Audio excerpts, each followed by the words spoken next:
Hi എല്ലാവർക്കും നമസ്കാരം. ഫിറോസ് ദാദാണ്. എല്ലാവർക്കും Firoz Dadu tricks and tips YouTube ചാനലിലേക്ക് സ്വാഗതം. ഈ വരുന്ന ദിവസങ്ങളിൽ നമ്മുടെ ഇന്ത്യയുടെ റിപ്പബ്ലിക് ഡേ ആണ്.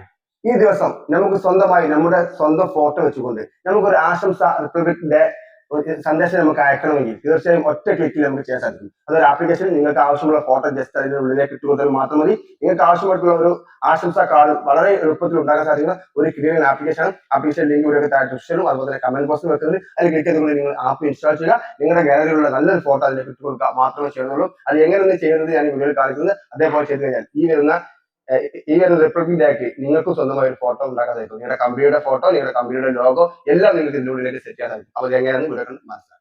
ഓക്കെ ഫ്രണ്ട്സ്, വീഡിയോക്ക് മുകളിലുള്ള ആപ്ലിക്കേഷൻ നിങ്ങളുടെ മൊബൈൽ ഫോണിൽ നിങ്ങൾ ഇൻസ്റ്റാൾ ചെയ്യുക. സ്റ്റാർട്ട് എന്നുള്ള ബട്ടന്റെ മേലെ ജസ്റ്റ് ടച്ച് ചെയ്യുക. ടച്ച് ചെയ്ത് കഴിഞ്ഞാൽ നിങ്ങൾ ഗാലറിയിൽ നിന്നും നിങ്ങൾക്ക് ആവശ്യമായിട്ടുള്ള ഫോട്ടോ ഏതാണോ അത് നിങ്ങൾക്ക് സെലക്ട് ചെയ്യാനുള്ള ഓപ്ഷനാണ്. ഇവിടെ ഫോൾഡറിൽ കാണുന്ന ഫോട്ടോസ് എന്നുള്ള ഭാഗത്ത് ക്ലിക്ക് ചെയ്തുകൊണ്ട് നമ്മുടെ ഫോട്ടോസ് ഏതാണോ ഈ ഫോൾഡറിലുള്ളത് അത് സെലക്ട് ചെയ്യുക. ഞാനിവിടെ തൽക്കാലം എൻ്റെ ഈ ഒരു ഫോട്ടോ സെലക്ട് ചെയ്തു. എന്നതിന് ശേഷം മുകളിൽ കാണുന്ന ടിക്ക് മാർക്ക് കൊടുക്കുക. ടിക്ക് മാർക്ക് കൊടുത്തതിന് ശേഷം നമ്മുടെ കൈ വിരൽ കൊണ്ട് ഈ കാണുന്ന ഭാഗത്തിന് ഫുൾ ഫോട്ടോ നമുക്ക് വേണ്ട, കുറച്ച് ഭാഗങ്ങൾ മതി. അപ്പോൾ നമ്മൾ കറക്റ്റായിട്ടുള്ള ജസ്റ്റ് കൈ വിരൽ കൊണ്ട് ഇതുപോലെ ഒന്ന് വരച്ച് കൊടുക്കുക. എവിടെയും പോവാത്ത രീതിയിൽ ജസ്റ്റ് ഒന്ന് വരച്ച് കൊടുക്കുക. ഇതിന് ശേഷം മുകളിൽ കാണുന്ന ടിക്ക് മാർക്ക് കൊടുക്കുക. അപ്പോൾ ചെറിയൊരു പോസ്റ്ററിനുള്ളിലേക്ക് നമ്മുടെ ഫോട്ടോ എത്തിയത് നിങ്ങൾക്ക് ഇവിടെ കാണാൻ സാധിക്കും. പക്ഷേ ആ ഫോട്ടോ അത്ര വൃത്തിയില്ല. അത് നമുക്ക് സെറ്റാക്കാം. അതിന് മുമ്പായിട്ട് ഫ്ലാഗ് എന്നുള്ള ഭാഗം കാണാൻ സാധിക്കും. അവിടെ നിന്നുകൊണ്ട് നമുക്ക് ഇഷ്ടമുള്ള ഫ്ലാഗ് ഇതിനുള്ളിലേക്ക് ആഡ് ചെയ്യണമെങ്കിൽ നമുക്ക് ഫ്ലാഗുകളൊക്കെ ആഡ് ചെയ്യാൻ സാധിക്കും. കേട്ടോ, ഈ കാണുന്ന ഫ്ലാഗുകളുടെ മുകളിലൊക്കെ ടച്ച് ചെയ്ത് കഴിഞ്ഞിട്ടുണ്ടെങ്കിൽ നമുക്ക് ഇഷ്ടമുള്ള ഫ്ലാഗുകളൊക്കെ ഇതിലേക്ക് ഇങ്ങനെ ആഡ് ചെയ്ത് കൊടുക്കാൻ സാധിക്കും. ഇന്ത്യയുടെ പതാകയുണ്ട്, ഇന്ത്യയുടെ ഭൂപടമുണ്ട്, ഏതാണോ വേണ്ടത് നിങ്ങൾക്ക് ഇവിടെ നിന്നുകൊണ്ട് സെലക്ട് ചെയ്യാൻ സാധിക്കും. ഓക്കെ, ഞാൻ തൽക്കാലം ഇവിടെ നിന്നുകൊണ്ട് ഇത് സെലക്ട് ചെയ്തു. അത് പോരാ. ഓക്കെ, ഇത് സെലക്ട് ചെയ്തു.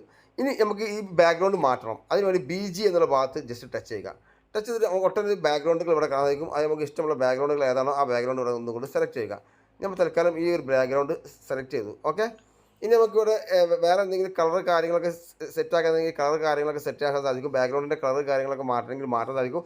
പക്ഷേ നമുക്ക് നമ്മുടെ ഫോട്ടോ അങ്ങോട്ടും ഇങ്ങോട്ടൊക്കെ മാറ്റണമെങ്കിൽ ജസ്റ്റ് ആ ഒരു ഫോട്ടോയുടെ മുകളിൽ ജസ്റ്റ് ടച്ച് ചെയ്തുകൊണ്ട് നമുക്ക് ഇഷ്ടമുള്ള പൊസിഷനിലൊക്കെ കൊണ്ടുവച്ച് കൊടുക്കാൻ സാധിക്കും. എന്നതിന് ശേഷം നമുക്ക് ജസ്റ്റ് ആ ഫോട്ടോത്തിന് മേലെ ക്ലിക്ക് ചെയ്തിട്ട് നമുക്ക് അങ്ങോട്ട് മാറ്റാം. എന്നതിന് ശേഷം ഏറ്റവും മുകളിൽ കാണുന്ന ടിക്ക് മാർക്ക് കൊടുത്തുകൊണ്ട് നമ്മുടെ മൊബൈലിലേക്ക് ഇത് സേവ് ചെയ്യാൻ സാധിക്കും. അതുകൊണ്ട് ഇനിയിപ്പോൾ ഞാൻ ഇവിടെ കൊണ്ട് അങ്ങോട്ട് മാറ്റാം. അതുപോലെ തന്നെ ഡൗൺലോഡ് ചെയ്യണമെങ്കിൽ ഏറ്റവും മുതൽ കാണുന്ന ഡൗൺലോഡ് ബട്ടൺ മേലെ ക്ലിക്ക് ചെയ്തുകൊണ്ട് അത് നമ്മുടെ ഗാലറിയിലേക്ക് ഓട്ടോമാറ്റിക്കായി ഡൗൺലോഡ് ആവുകയും ചെയ്തു. ഇത് നമുക്ക് വാട്സപ്പിലേക്ക് എവിടേക്കെങ്കിലും ഷെയർ ചെയ്യണമെങ്കിൽ ജസ്റ്റ് വാട്സപ്പിലേക്കൊക്കെ ഷെയർ ചെയ്ത് കൊടുക്കാൻ സാധിക്കും. ഉണ്ടോ, ഇപ്പോൾ ആ ഫോട്ടോ എത്തിക്കഴിഞ്ഞു. ഇത്രയും സിമ്പിളായിട്ട് നിങ്ങൾക്ക് ചെയ്യാൻ സാധിക്കും. മാക്സിമം വീഡിയോ ഷെയർ ചെയ്യുക ഫ്രണ്ട്സ്.